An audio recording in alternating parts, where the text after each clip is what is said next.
మరి భారతీయ జనతా పార్టీ వాళ్ళు ఈ పార్లమెంట్ ఎన్నికల దృష్ట్యా మరి పార్లమెంట్ ఎలక్షన్స్లో బీఆర్ఎస్ రోల్ విషయం మీద బాగా మాట్లాడుతున్నారు. ఎలక్షన్ అనగానే ఫస్ట్ ఆతృత, ఓట్ల కోసం ఆకలి భారతీయ జనతా పార్టీలో కనబడుతుంది. వాళ్ళు పనిచేసేదే ఎలక్షన్ టు ఎలక్షన్.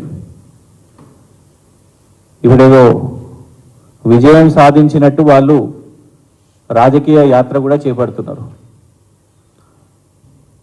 అయితే ఈ 10 సంవత్సరాలు వాళ్ళు కేంద్రంలో ఉండి భారతీయ జనతా పార్టీ విభజన చట్టంలో ఉన్న హామీలు కానివ్వండి, కనీసం ఇప్పుడన్నా తెలంగాణ కోసం ఏమైనా చేస్తారా? ఈ ఫ్యాగ్ ఎండ్లో వాళ్ళ సెకండ్ టర్మ్ ఇప్పుడు ఇంకొన్ని రోజులు అయితే ఎండింగ్, ఇంకో వారం 10 రోజులు ఎలక్షన్ కోడ్ అని మొత్తం మీడియాలలో కూడా వస్తున్నది.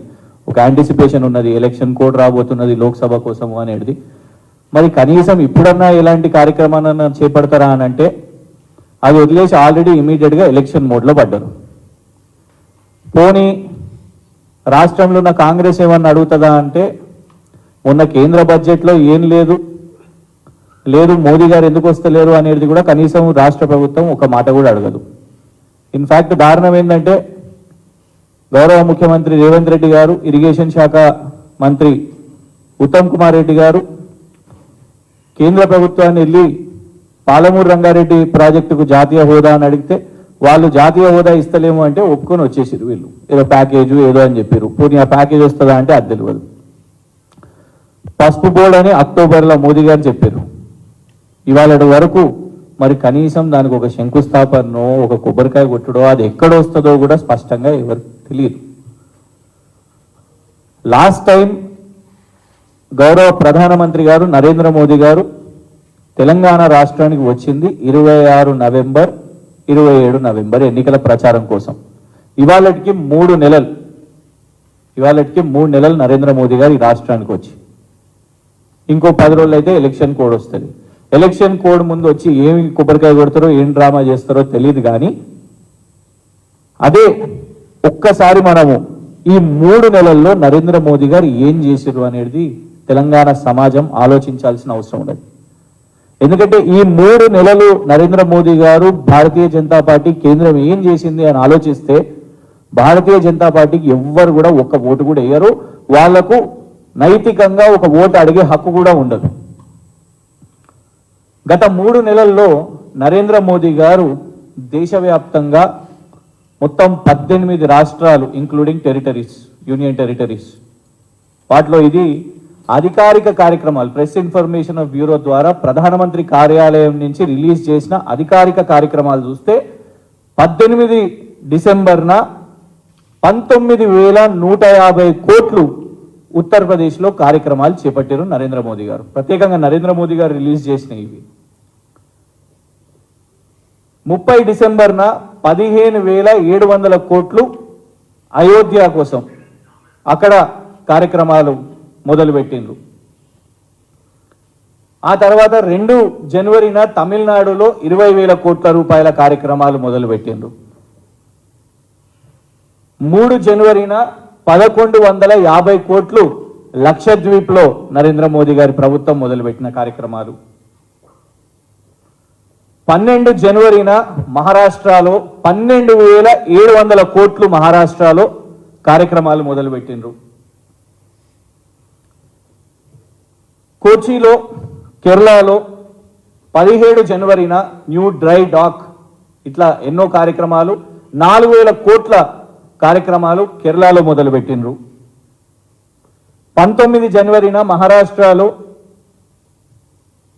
2,000 కోట్ల రూపాయల కార్యక్రమాలు అక్కడ మొదలుపెట్టిండ్రు. 25 జనవరిన ఉత్తరప్రదేశ్లో 19,100 కోట్లు 19,100 crores ఇంటిగ్రేటెడ్ ఇండస్ట్రియల్ టౌన్షిప్ కూడా ఉత్తరప్రదేశ్లో మొదలుపెట్టిండ్రు. 3 ఫిబ్రవరిన ఒడిశాలో 68,000 కోట్ల కార్యక్రమాలు నరేంద్ర మోదీ గారు మొదలుపెట్టిండ్రు. 4 ఫిబ్రవరిన అస్సాంలో 3,400 కోట్ల కార్యక్రమాలు, అక్కడ స్పోర్ట్స్ అండ్ మెడికల్ ఇన్ఫ్రాస్ట్రక్చర్ కోసం 3,400 కోట్లు. 6 ఫిబ్రవరిన 1,330 కోట్లు గోవాలో కూడా భారతీయ జనతా పార్టీ వాళ్ళ రాష్ట్ర ప్రభుత్వం ఉన్నదిగా, అక్కడ national institute of water sports అని కూడా అక్కడ కార్యక్రమం మొదలుపెట్టిండ్రు. 11 ఫిబ్రవరిన మధ్యప్రదేశ్లో 7,300 కోట్ల రూపాయల కార్యక్రమాలు మొదలుపెట్టిండ్రు. 16 ఫిబ్రవరిన 9,750 కోట్ల రూపాయల కార్యక్రమాలు శంకుస్థాపనలు హర్యానాలో మొదలుపెట్టిండ్రు. అక్కడ అనుభవ్ కేంద్ర అని ఎక్స్పెరిమెంటల్ మ్యూజియం ఒకటి ఓపెన్ చేయడం జరిగింది నరేంద్ర మోదీ గారు. 20 ఫిబ్రవరిన మరి ఆంధ్రప్రదేశ్లో మన పొరుగు రాష్ట్రం పక్క రాష్ట్రం అక్కడ ఐఐఎం కానివ్వండి, ఐఐటిడిఎం వైజాగ్లో ఐఐఎం మనం కూడా డిమాండ్ చేసినాం, ఎన్నోసార్లు రిక్వెస్ట్ చేసినాం. మేము ప్రభుత్వంలో ఉన్నప్పుడు మా మంత్రివర్యులు ఎన్నోసార్లు ముఖ్యమంత్రి హోదాలో కేసీఆర్ గారు, మంత్రుల హోదాలో కేటీఆర్ గారు, హరీష్ రావు గారు చాలా మంది కూడా పోయి కోరడం జరిగింది. కానీ మనకు రాలేదు. ఐఐఎం విశాఖపట్నం, ఐఐఎం IIITDM కర్నూలులో, ఐఐటి తిరుపతిలో ఆంధ్రప్రదేశ్లో ఓపెనింగ్స్ చేసిండ్రు. అదే 20 ఫిబ్రవరిన జమ్మూ అండ్ కాశ్మీర్లో 32,000 కోట్లతో అక్కడ కార్యక్రమాలు చేపట్టడం జరిగింది. కొత్త ఎయిర్పోర్ట్ కోసము, ఫెసిలిటీ పెట్రోలియం డిపో కోసము, AIIMs ఇట్లాంటి రకరకాల కార్యక్రమాలు. 22 ఫిబ్రవరిన గుజరాత్లో 47,000 కోట్లు కార్యక్రమాలు తోని మొత్తం అక్కడ ఎక్స్ప్రెస్ వేలు, అటామిక్ పవర్ స్టేషన్లు, గుజరాత్లో సూరత్లో కార్యక్రమాలు 40,000 కోట్లు. 23 ఫిబ్రవరిన 13,000 కోట్లతోని వారణాసిలో, ఉత్తరప్రదేశ్ వారణాసిలో 13,000 కోట్ల కార్యక్రమాలు. ఇక అంతిమంగా మొన్న మళ్ళా గుజరాత్లో, అంటే 2 రోజుల వ్యవధిలోనే మళ్ళా గుజరాత్లో రాజ్కోట్లో, అప్పుడేమో సూరత్లో, ఇప్పుడేమో రాజ్కోట్లో 48,100 కోట్ల కార్యక్రమాలు అక్కడ మొదలుపెట్టారు. ఇప్పుడు ఇవన్నీ కూడా అధికారికంగా ఒక్క డే స్కిప్ కాకుండా ఏ రాష్ట్రాల్లో నరేంద్ర మోదీ గారు ప్రధానమంత్రి హోదాలో మరి కేంద్ర ప్రభుత్వంగా వాళ్ళు మొదలుపెట్టిన 1,000 కోట్ల కార్యక్రమాలు ఈ 3 నెలల్లో ఒక్క రూపాయి, ఒక్క శంకుస్థాపన, ఒక్క ప్రకటన, ఒక్క కార్యక్రమం తెలంగాణ రాష్ట్రంలో భారతీయ జనతా పార్టీ చేపట్టలేదు. ఇంకా మనం గమనిస్తే కొద్ది రోజుల ముందు నరేంద్ర మోదీ గారు మరి 21 జనవరిన అయోధ్యలో, 22 జనవరిన మరి రామమందిరం శ్రీరాముని విగ్రహాన్ని అక్కడ స్థాపించే ముందు నరేంద్ర మోదీ గారు కొన్ని రాష్ట్రాలు పర్యటించి అక్కడ 21 జనవరినేమో ధనుష్కోడిలో కోదండరామి స్వామి ఆలయానికి, 20 జనవరిన తమిళనాడులో రామనాథ స్వామి, రంగనాథ స్వామి కార్యక్రమం అక్కడ పోయి దర్శనం చేసుకోవడము, 17 జనవరిన కేరళలో గురువాయూర్ ఆలయంలో, 16 జనవరిన మళ్ళా ఆంధ్రప్రదేశ్లో లేపాక్షి మరియు వీరభద్ర ఆలయంలో కింద అటు మన ఆంధ్రప్రదేశ్ పొరుగు రాష్ట్రం, మళ్ళా పైన 12 జనవరిన నాసిక్లో కాలారాం టెంపుల్. ఇటు ఆంధ్రప్రదేశ్కి వచ్చిర్రు, అటు మహారాష్ట్రకి వచ్చిర్రు, అటు రామాలయాలు, దేశంలో ఉన్న రామాలయాలు తిరిగిరు. కానీ మన భద్రాచలంలో ఉన్న రాముల వారిని అక్కడికి వచ్చి దర్శనం చేసుకోరు.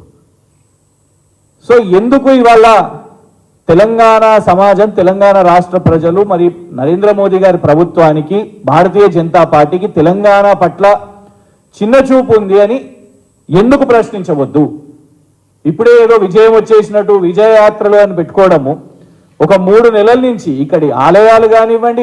ఎందుకు చెప్తున్నాము అంటే ఆలయాలకు వచ్చినప్పుడు ఆ రాష్ట్రాలలో కార్యక్రమాలు మొదలుపెట్టిండ్రు, 1,000 కోట్ల రూపాయలు కూడా ప్రకటించారు, కార్యక్రమాలు స్టార్ట్ చేశారు. మన దగ్గరనేమో ఎలక్షన్స్కి వస్తారు. గతంలో 26 నవంబర్ 27 నవంబర్ ఎన్నికల ప్రచారానికి వచ్చారు. ప్రచారం తర్వాత మళ్ళా కథం. ఇక ఎన్నికల ముందు కోడ్ వస్తుంది అనేటప్పుడు ఈ పసుపు బోర్డు ఏదో ఇస్తున్నాము అని చెప్పారు.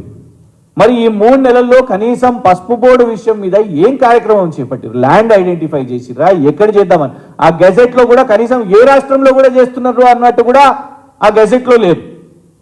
రేపు మళ్ళా ఏ ముఖం పెట్టుకొని కిషన్ రెడ్డి గారు, బండి సంజయ్, ధర్మపురి అరవింద్, ఇతరత్రలు, ఎందుకంటే కొందరైతే ఓడిపోయిన వాళ్ళు కూడా ఎమ్మెల్యేలుగా, మొన్న భారతీయ జనతా పార్టీ ఎమ్మెల్యేలు ఓడిపోయిన వాళ్ళు కూడా మేము ఇక్కడ నిలబడతాం, అక్కడ నిలబడతాం, మల్కాజ్గిరిలో నిలబడతాం, ఎంపీలు వస్తాము అని అంటున్నారు. కానీ రేపు తెలంగాణ ప్రజల ముందు వచ్చి మరి ఇన్ని వేల కోట్లు గుజరాత్కి 2 రోజుల్లో చాలా స్పష్టంగా లెక్కలు ఉన్నాయి. 25 ఫిబ్రవరిన 48,000 కోట్లు పెడితే 22 ఫిబ్రవరిన రెండు వేరే వేరే చోట్లలో 50,500 కోట్లు గుజరాత్లో. అంటే కేవలం 2 రోజుల వ్యవధిలోనే 1,00,000 కోట్లు గుజరాత్కు కార్యక్రమాలు మొదలుపెట్టారు. ఉత్తరప్రదేశ్లో, మధ్యప్రదేశ్లో, మహారాష్ట్రలో మరి ఎందుకు తెలంగాణలో ఒక్క కార్యక్రమం కూడా మొదలుపెట్టలేదు? రేపు వారం 10 రోజుల్లో కరెక్ట్ ఎలక్షన్ కోడ్ ముందు వస్తారో రారో కూడా ఇంకెవరికి స్పష్టత లేదు. వస్తే కేవలం ఎన్నికల ప్రచారంకే వస్తారా, లేదు ప్రకటించేసి అయిపోయి ఎలక్షన్స్ చేతులు దులుపుకొని మళ్ళీ వెళ్ళిపోతారా?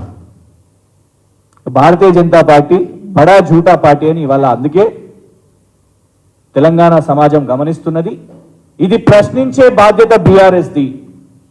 కాంగ్రెస్ మాట్లాడదు. వరంగల్కు నరేంద్ర మోదీ గారు వచ్చారు గతంలో. వచ్చినప్పుడు రేవంత్ రెడ్డి గారు పిసిసి అధ్యక్షుడు ఉన్నప్పుడు కనీసం ఒక ప్రెస్ కాన్ఫరెన్స్ కూడా పెట్టలేదు. వారు ఇక్కడ లేరు, అమెరికాలో సెలవుల్లో ఉన్నారు. మొన్న కేంద్ర బడ్జెట్ వచ్చింది. కేంద్ర బడ్జెట్ వచ్చినప్పుడు ప్రెస్ మీట్ కనీసం కాంగ్రెస్ వాళ్ళు ఏమైనా పెడతారా, వాళ్ళ గాంధీ భవన్ నుంచి ఏమైనా పెట్టి కనీసం ఖండిస్తారా అంటే లేదు. కేంద్ర బడ్జెట్లో అన్యాయమైన బీఆర్ఎస్ స్పందించింది.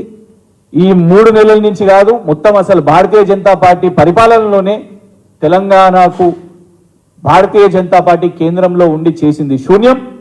ఇది పార్లమెంట్లో మాట్లాడే ధైర్యం కిషన్ రెడ్డి గారికి కానివ్వండి, బండి సంజయ్ గారికి కానివ్వండి, ఇంకా ఎవరికి కూడా లేదు. కాబట్టి ఖచ్చితంగా ఇదే విషయాన్ని రేపు పార్లమెంట్ ఎన్నికల సందర్భంగా బీఆర్ఎస్ తెలంగాణ ప్రజల ముందు పెట్టబోయే అజెండా ఇదే.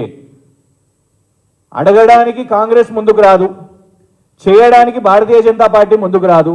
మరి ఎందుకు ఓటేయాలి? రూపాయి అని భారతీయ జనతా పార్టీ కనీసం తెలంగాణ రాష్ట్రం యొక్క పేరు కూడా వాళ్ళ బడ్జెట్లలో కనబడదు. కనీసం ఒక రూపాయి కార్యక్రమాలు కూడా చేయరు. ఒక water sport institute Bharatiya Janata party పాలించే రాష్ట్రానికి వెళ్ళిపోతుంది. ఒక ఫస్ట్ రైల్వే యూనివర్సిటీ గుజరాత్కే పోతుంది. ఒక గిఫ్ట్ సిటీ గుజరాత్కే పోతుంది. ఒక బుల్లెట్ ట్రైన్ గుజరాత్కే పోతుంది. ఒక డిఫెన్స్ కారిడార్ ఉత్తరప్రదేశ్కే పోతుంది. ఇట్లా ప్రత్యేకంగా తెలంగాణ రాష్ట్రానికి ఒక్క ప్రకటన కూడా ఈ 10 సంవత్సరాల్లో వాళ్ళు చేసింది లేదు. విభజన చట్టంలో ఉన్న హామీలు చేసింది లేదు. కాబట్టి భారతీయ జనతా పార్టీకి ఓటు హక్కు అడిగే నైతిక అర్హత లేదు. కాబట్టి ఖచ్చితంగా రేపు నరేంద్ర మోదీ గారు వచ్చినప్పుడు ఇవన్నిటి మీద సమాధానం భారతీయ జనతా పార్టీ చెప్పాల్సిన అవసరం ఉన్నది. తెలంగాణ ప్రజలు కూడా మరి భారత రాష్ట్ర సమితిగా మేము ఏదైతే కేంద్రంలో ఉన్న భారతీయ జనతా పార్టీని ప్రశ్నిస్తూ వస్తున్నామో రేపు ఎవరైనా కానివ్వండి, ఎందుకంటే మొన్న చూసినాం సమావేశంలో రేవంత్ రెడ్డి గారే చెప్పబట్టే వారి నియోజకవర్గంలో కొడంగల్లో సమావేశం పెట్టుకొని కేంద్రాన్ని ప్రశ్నించడానికి ఓట్లు కావాలనంట కాంగ్రెస్ పార్టీకి. అంటే రాహుల్ గాంధీ గారు ప్రధానమంత్రి గారు కాంగ్రెస్ ప్రభుత్వంలోకి రాదు అని రేవంత్ రెడ్డి గారే చెప్పబట్టే. సో ఇక కాంగ్రెస్ వాళ్ళ ముక్కలు వాళ్ళ అలయన్స్ ఏమవుతుందో తెలియదు, భారతీయ జనతా పార్టీ ఏమో చేయదు. సో అందుకే కేసీఆర్ గారి పార్టీని ఎందుకు పెట్టుకోవాల్సిన అవసరం ఉన్నది, తెలంగాణ ప్రజలు నిలదీయాల్సిన అవసరం ఉన్నది. నరేంద్ర మోదీ గారి ప్రభుత్వ వైఫల్యాలను ఎత్తి చూపెట్టే ధైర్యం ఉన్న కేసీఆర్ గారికి, కేసీఆర్ గారి బృందానికి ఖచ్చితంగా ఒక అండగా తెలంగాణ సమాజం నిలబడాలి. లేకపోతే పార్లమెంటులో తెలంగాణ గొంతు మూగబోతుంది. కిషన్ రెడ్డి గారు మాట్లాడరు, బండి సంజయ్ గారు మాట్లాడరు. ఈ 3 నెలల్లో కూడా కాంగ్రెస్ ఎంపీలు ఇటు వచ్చేసరికి వాళ్ళు ఎంపీలందరూ కూడా రాజీనామా, అంటే కేవలం పునరావాసం కోసమే కాంగ్రెస్ ఎంపీలు వాళ్ళు ఓడిపోయారు, ఎమ్మెల్యేలుగా ఓడిపోయారు కాబట్టి ఎంపీలుగా నిలబడ్డారు, తర్వాత రాజీనామా చేసిర్రు. 5 సంవత్సరాల్లో 5 సార్లు కూడా మల్కాజ్గిరికి రేవంత్ రెడ్డి గారు వెళ్ళలేదు. 5 సార్లు కూడా మల్కాజ్గిరి పర్యటించలేదు. ఇమీడియట్ గా ఇటు రాష్ట్ర అసెంబ్లీ ఎన్నికలు రాగానే ఇటు వచ్చేసింది. అందుకే పార్లమెంట్ ఎన్నికలంటే పార్లమెంట్ లో తెలంగాణ తరఫున ఒక వాయిస్ రావాలి, ఒక వాయిస్ ఉండాలి, పోరాడాలి. ఆ పోరాడే శక్తితో పాటు మీరు ఉంటే ఇట్లాంటివి మనం తెచ్చుకోవడానికి కనీసం కొట్లాడేటోళ్ళని ఉంటారు. లేకపోతే గదే కురుకురే ప్యాకెట్లు, వాటర్ ట్యాంకర్ల ఓపెనింగ్, లిఫ్ట్లో ఓపెనింగ్ చేసుకునే కిషన్ రెడ్డి గారినే చూసే పరిస్థితి వస్తుంది. Thank you.